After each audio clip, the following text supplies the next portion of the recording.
Les enfants d'Israël après la mort de Pharaon. Allah dit : alors nous nous vengeâmes d'eux. Nous les noyâmes dans la mer parce qu'ils traitaient nos signes de mensonges et n'y prêtaient aucune attention. Et nous avons attribué les régions orientales et occidentales de la terre, que nous avons bénies, aux gens qui avaient été en esclavage. Et la très belle promesse de ton Seigneur sur les enfants d'Israël s'accomplit en récompense de leur endurance.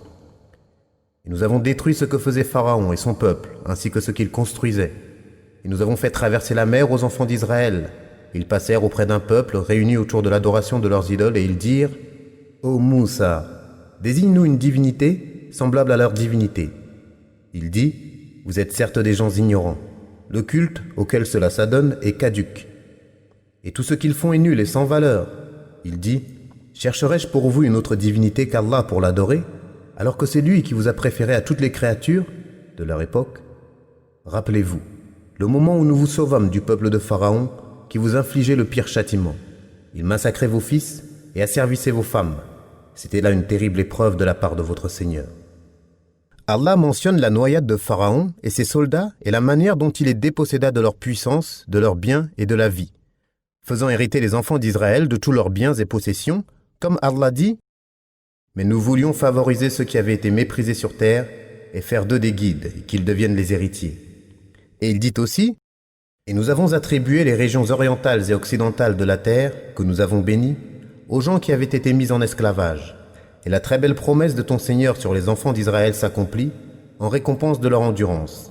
Et nous avons détruit ce que faisait Pharaon et son peuple, ainsi que ce qu'il construisait. C'est-à-dire qu'il anéantit tout cela, les déposséda de leur puissance en ce monde et fit périr le roi, sa cour, ses ministres et ses armées, si bien qu'il ne restait en Égypte que la masse du peuple et les sujets.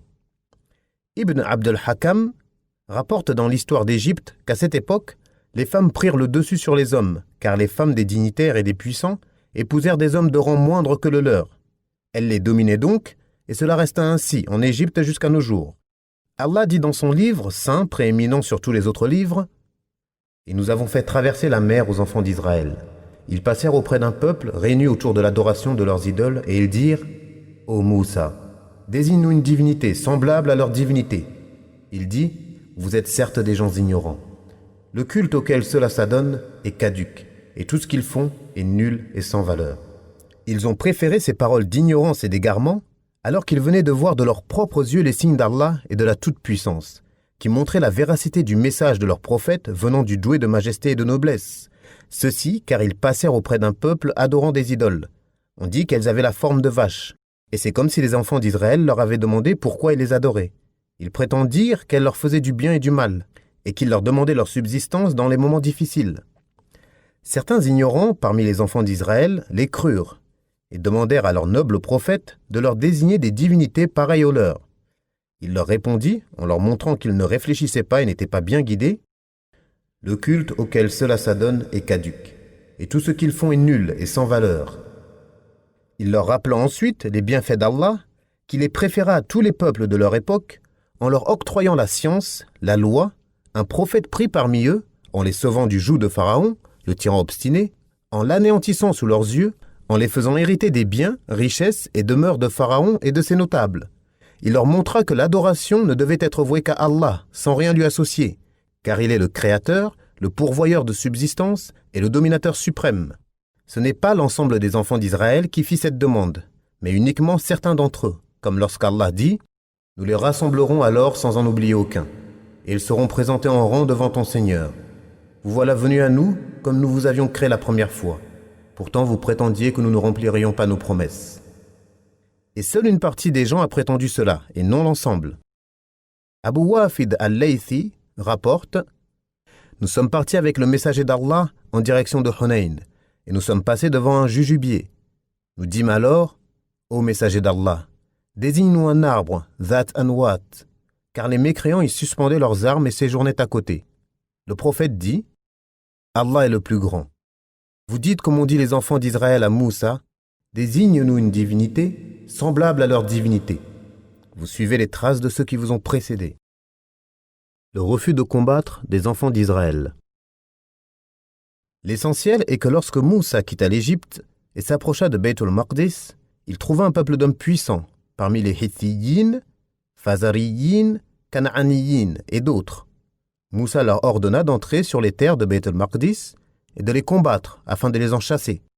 Car Allah leur a destiné et promis cette terre, par la parole d'Ibrahim, son ami privilégié, et de Moussa, celui à qui il s'est adressé de vive voix.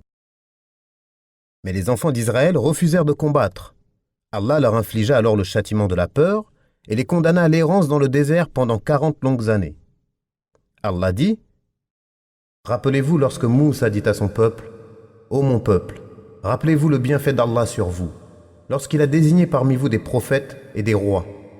Et il vous a donné ce qu'il n'a donné à personne d'autre. Ô mon peuple, entrez dans la terre sainte qu'Allah vous a promise.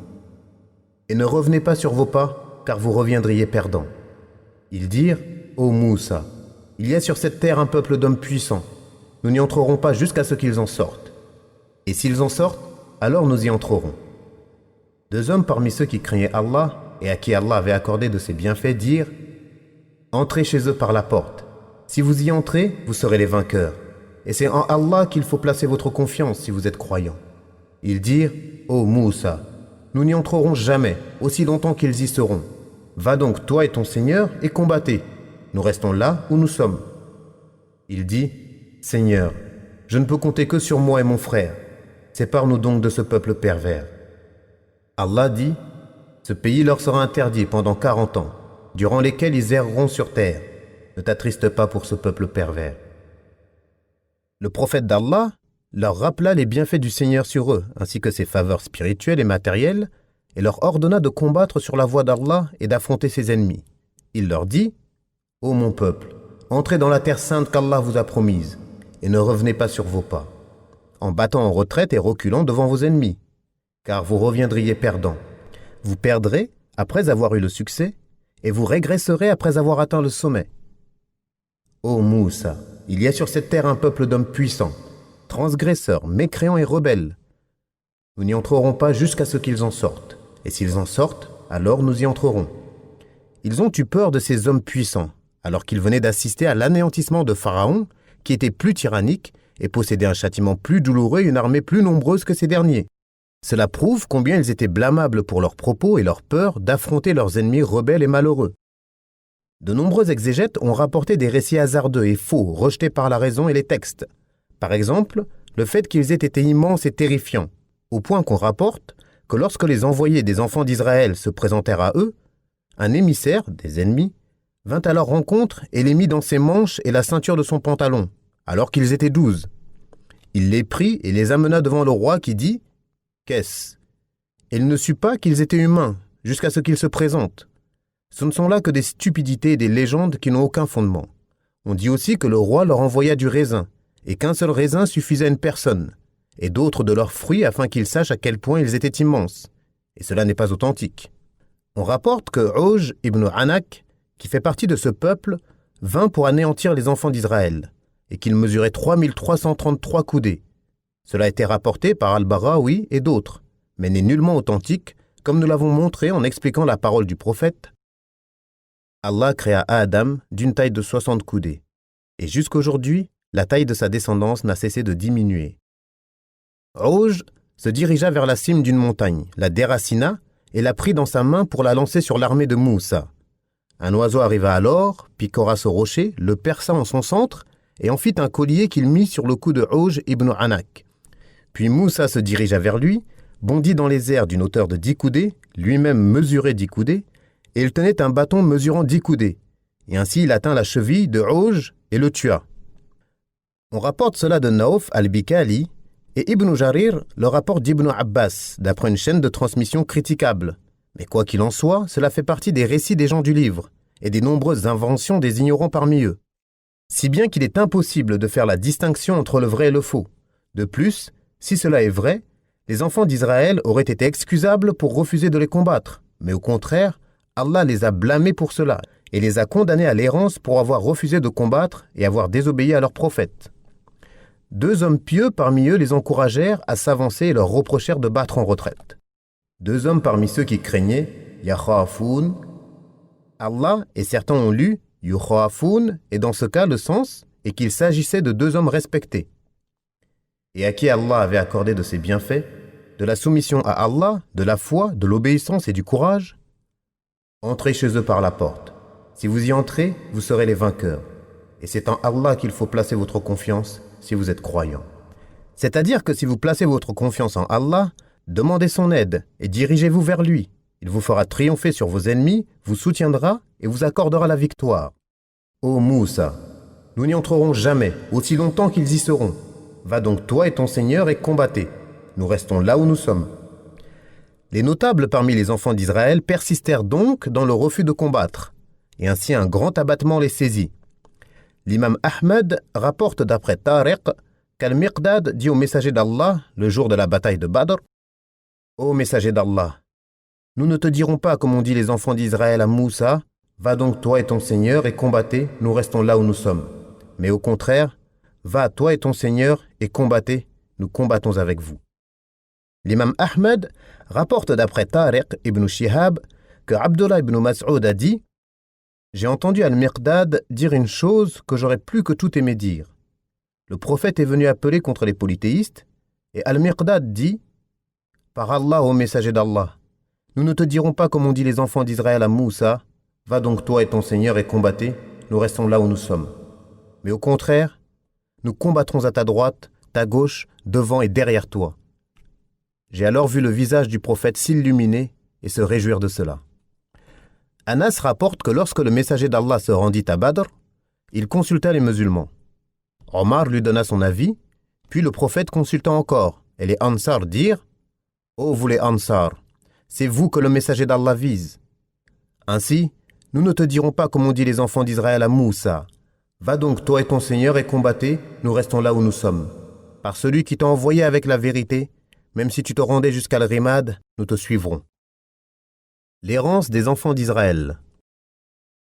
Nous avons précédemment rappelé que les enfants d'Israël ont refusé de combattre ce peuple d'hommes puissants et qu'Allah les condamna à errer pendant 40 ans.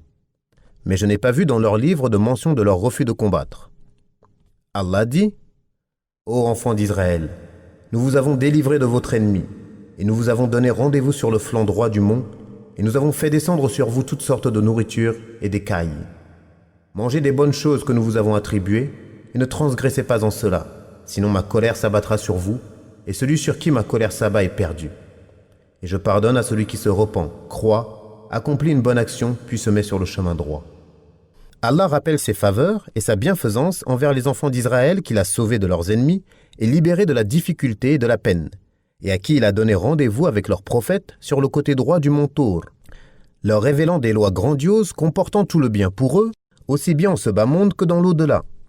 Également, comment, alors qu'ils étaient dans la difficulté et le besoin lors de leur voyage sur une terre ne comportant ni culture ni élevage, il fit descendre sur eux ses bienfaits du ciel, qu'ils recueillaient au matin devant chez eux, prenant de quoi se nourrir jusqu'au lendemain. Ceux qui en gardaient plus que nécessaire voyaient leur nourriture pourrir, alors que ceux qui en prenaient une petite quantité, elle leur suffisait amplement. Ils en faisaient un pain très blanc et doux. À la fin de la journée, une nuée de cailles les survolait, et ils en chassaient sans effort, ce qui leur suffisait pour le dîner. En été, Allah les recouvrait de nuages qui les protégeaient de la chaleur et de la lumière du soleil. Il fit également jaillir l'eau d'un rocher lorsque Moussa le frappa avec son bâton, et duquel jaillit 12 sources, une pour chaque tribu. Le rocher se fendait, l'eau douce jaillissait, ils puisaient l'eau, en buvaient, abreuvaient leurs bêtes et en gardaient ce qui leur suffisait. Ce sont là des bienfaits éminents et des dons considérables, mais ils ne les apprécièrent pas à leur juste valeur et n'accompagnèrent pas cela de la reconnaissance et des adorations qu'ils impliquaient. Plus encore, nombre d'entre eux se lassèrent et en furent dégoûtés, et demandèrent à Moussa de changer pour ce que la terre peut produire de légumes, concombres, ail, lentilles, oignons. Moussa les blâma, les réprimanda, leur reprocha leurs propos et se mit en colère contre eux en disant « Voulez-vous échanger ce qui est meilleur pour ce qui est moins bon ? Descendez donc dans n'importe quelle ville, et vous y trouverez certainement ce que vous demandez. C'est-à-dire que ce que vous demandez et ce que vous voulez à la place des bienfaits dans lesquels vous vivez sont disponibles chez les habitants des grandes comme des petites villes. Si vous y descendez vous, c'est-à-dire si vous quittez ce degré que vous ne méritez pas, vous y trouverez tout ce que vous voudrez et tout ce que vous désirez comme nourriture viles et mauvaises. Quant à moi, je ne réponds pas à votre demande et ne vous amènerai plus aux nourritures qu'on vous a accordées. Tout cela montre qu'ils n'ont jamais cessé de faire ce qui leur a été interdit. Comme Allah dit, « Ne transgressez pas en cela, sinon ma colère s'abattra sur vous. Et celui sur qui ma colère s'abat est perdu. » Il sera perdu, aura mérité la perte et l'anéantissement, et la colère du roi, du dominateur suprême s'abattra sur lui. Mais Allah a mêlé à ce dur avertissement l'espoir pour qui revient vers lui, se repent et cesse de suivre le diable. Et je pardonne à celui qui se repent, croit, accomplit une bonne action, puis se met sur le chemin droit.